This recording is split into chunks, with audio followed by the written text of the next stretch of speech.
I love movie posters. They are a medium that is tasked with not only enticing you to watch the film, but giving you the gist of a movie with a few images and design elements. It is an art form in and of itself, and when done right, I love it immensely. After watching this episode, I guarantee you won't look at movie posters the same way again. When it comes to iconic movie posters, the first three that come to my mind are Silence of the Lambs, Jaws, and the first Halloween movie. The elements on the Silence of the Lamb poster are pure genius. We have a moth over the main character's mouth, which ties together both the antagonist and the protagonist. And if you look close, there is a skull on the moth's thorax, and if you look closer, the skull is an homage to Salvador Dali's In Voluptas Mor. Overall, it is a brilliant poster. Now, the poster for the movie Jaws is iconic. Look at the tension created in this image. This image is about something that is more terrifying than the act and more terrifying than the aftermath. The most terrifying thing to all of us is anticipation. And this movie captures all of that. And in its simplicity, it sums up what you need to know about the movie. Now, Halloween has to be one of my all-time favorite posters. Look at this, it's all there. The pumpkin for Halloween, the weapon of the killer, and the screaming face in the fist. It's all there. Seriously, this is one of the most brilliant posters of all time. And again, it contains everything you need to know about the movie. So with all that background information, let's look at the movie poster for After the Storm, A Road Trip to Redemption. All the characters in the film are accounted for in this poster. There is present me, past me, and the hidden character I talked about in episode 18, the light flare. All of them surround Mount Rushmore, which is the central catalyst for the story.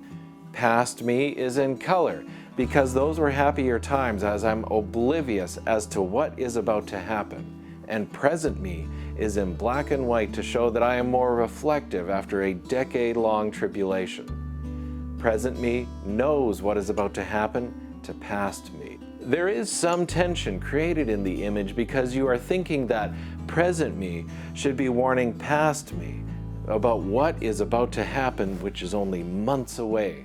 And there is also one happy accident in the image because present me is stepping out of a long shadow. And as a side note, those images of me are exactly 10 years apart, so that part of the poster is perfectly accurate. The next thing to pay attention to is, in many design compositions, you are going to find the use of triangles because they are pleasing to the eye. In the case of After the Storm's poster, there are multiple triangles. Mount Rushmore itself is a natural triangle.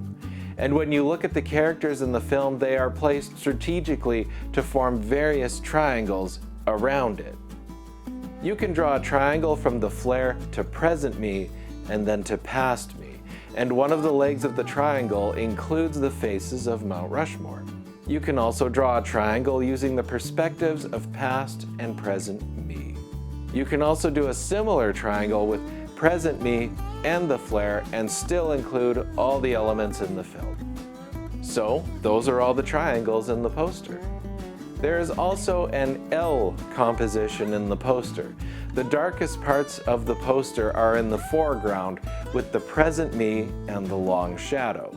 And if you draw a backwards L, you will see that the present frames the past. This is what we do when we tell stories. We are a frame for pictures of the past. Another design composition is the use of thirds. Basically, you are using a third of the picture either vertically or horizontally to make the image more interesting. It is not always the most interesting thing to have the subject dead center in the photo. After the Storm's poster uses both vertical and horizontal thirds. You can see that present me takes up the right third of the image while the flare, the technical antagonist of the story, is occupying the left third of the image. And dead center, taking up the middle third, is the catalyst, Mount Rushmore.